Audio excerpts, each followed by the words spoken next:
let's jump right into this explainer, shall we? We are going to unravel literally thousands of years of complex history, culture, and geopolitical shifts that have shaped the modern nation of Sudan. You know, when we hear about Sudan today, it's almost always through the lens of recent conflict.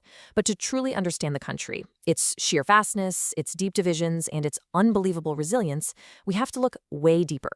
We're going to explore how geography, ancient empires, colonial legacies, and this incredibly vibrant cultural heartbeat all intersect. It's like a giant historical puzzle. We've got a really fascinating journey ahead of us today, broken down into 6 quick chapters. We'll start with the crossroads of the ancients, move on to empires and colonial divides, then look at independence and civil war. After that, we'll cover Darfur and the split, explore culture, identity, and resistance, and finally wrap up with the path forward. Okay, part 1, Crossroads of the Ancients, the foundation of a nation. We're beginning our journey by looking at Sudan not just as a backdrop for modern events, but as a monumental, ancient civilization. Long before anyone drew modern borders, this entire region was a critical thoroughfare connecting the Mediterranean right to the heart of Africa. Now, this fundamental geographic and cultural divide is absolutely crucial. It's the mental model we need to lock in to understand the rest of Sudan's history. Basically, the north, which was shaped by the Nile, became home to riverine farmers and was heavily influenced by Egyptian, Arab, and Muslim cultures over centuries.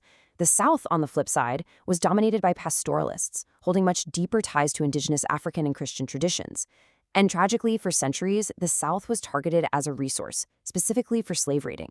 This deep-seated dichotomy wasn't just geographic, it literally became the structural fault line for the entire nation. What's truly mind-blowing about the Cushitic and Meroitic periods is the sheer scale and innovation they brought to the table. It really proves Sudan's historical role as a keystone of Africa. We are talking about a civilization that developed way back in the mid-3rd millennium BC. And no, they weren't just some extension of Egypt. They actually maintained an incredibly high degree of cultural autonomy for over 600 years. They independently produced iron ore, they set up Black Africa's very first extensive trade network, and get this, they built pyramids that actually predate the Great Pyramid of Giza. No way, right? But it's true. This was a bona fide golden age of Sudanese civilization. Moving right along to part 2, empires and colonial divides, reshaping the landscape. As the centuries rolled by, that ancient autonomy eventually gave way to a really complex era of empires and foreign rule. So the thing to grasp here is how rapidly power shifted across these centuries. Every single conqueror fundamentally altered the region's cultural and economic fabric.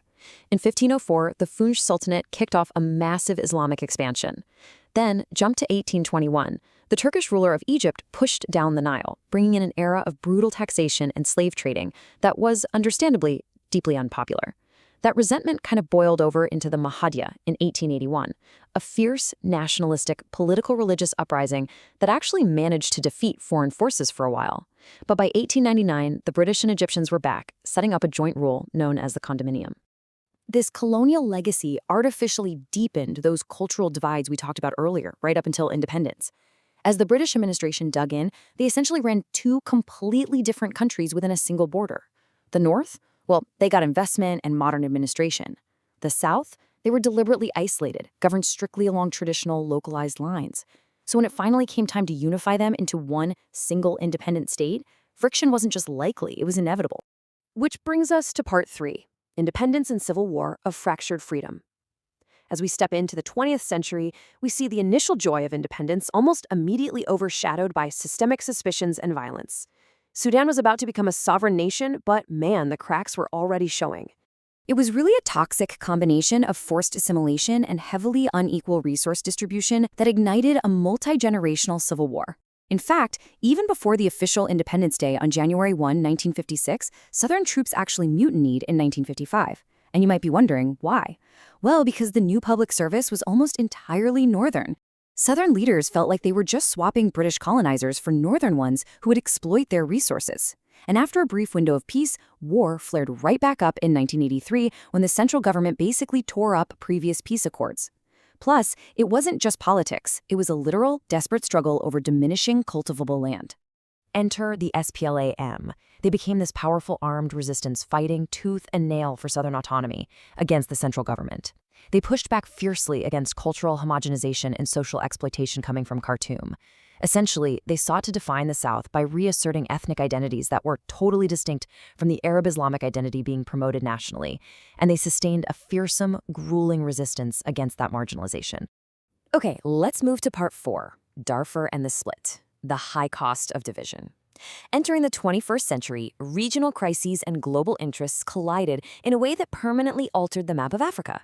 Because the civil war in the South wasn't the only crisis tearing at the country's seams. The Darfur crisis was something distinct. It was a severe humanitarian catastrophe driven by an Arab-African civil war rooted in deep ethnic grievances. The Sudanese government responded by using overwhelming force to crush peaceful protests in the region.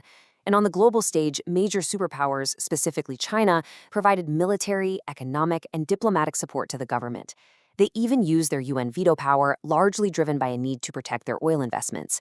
It was a really stark moment where international oil interests effectively provided state-sponsored cover from massive humanitarian violations.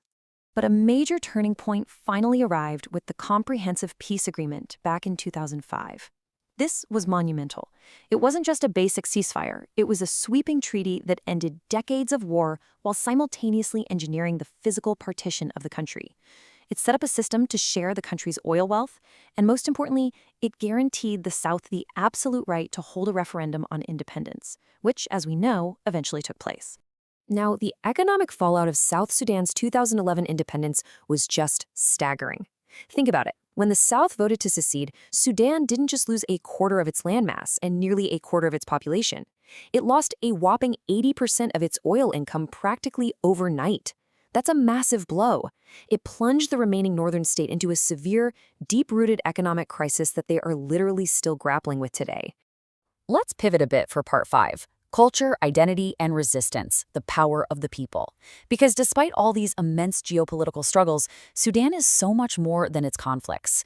We really need to look at the enduring resilience and vibrant culture of the Sudanese people. Check this out. In late 2018, a highly localized economic grievance, specifically the rising cost of bread, snowballed into a nationwide movement that completely shattered a 30-year dictatorship. The protests quickly morphed into a massive demand to end corruption and repression, and women were absolutely central to this. They openly defied curfews to lead street marches. By April 2019, the military was backed into a corner and forced to oust Omar al-Bashir. It brought incredible public jubilation, though understandably, it was followed by some very justified skepticism about whether the military would actually share power with civilians. Observers actually called it the most unforeseeable protest they had ever seen. It really captured this unprecedented, grassroots energy driven by social media, by music, and just the sheer bravery of everyday citizens. It wasn't organized by traditional political elites, not at all. It was university students, artists playing instruments in the streets, and folks from rural areas stepping out for the very first time. There was even this 73-year-old man who gave nightly speeches to the crowds via the internet right from his hospital bed. It was a brilliant, true reflection of the people's spirit. And far beyond the headlines of conflict, Sudan boasts an incredibly rich artistic identity. It's a vibrant tapestry. For instance, Nubian music uses a musical scale that's completely unique to the region. There's a deeply rooted tradition of oral folk literature that reimagines historical heroes. Back in the 1950s, cities like Omdurman were booming hubs for literary salons that brought poetry and fiction right to the public. And culturally, sports are ancient here. We're talking 5,000-year-old rock carvings in the Nubian hills depicting wrestling and racing. This rich cultural bedrock is the true foundation that sustains their national identity. Finally, we arrive at part 6, the path forward, cultivating a new future. Moving forward, Sudan has to navigate tremendous economic and environmental hurdles by rethinking its remaining resources to find lasting stability. Sudan was actually once known as the land of milk and honey, possessing a staggering 86 million hectares of cultivable land. Now, sure, the 2011 secession diminished that by about 35%, but even with that massive loss, agriculture remains the single most viable economic sector for the country. The land is absolutely there. The real challenge, though, lies in effectively utilizing it amidst shifting climate patterns and ongoing economic instability. With those massive oil revenues gone, there are a few critical steps Sudan must take to revitalize its rain-fed agriculture, secure its food supply, and rebuild its economy. Relying on traditional rainfall-dependent farming leaves them super vulnerable to climate shifts. So to really harness its agricultural potential and reduce poverty, Sudan needs serious financial investment that actually reaches rural farmers. They need modern technology to combat erratic rainfall and improve yields, and they need a major restructuring of privatization policies so that agricultural capital benefits the broader population, not just a few.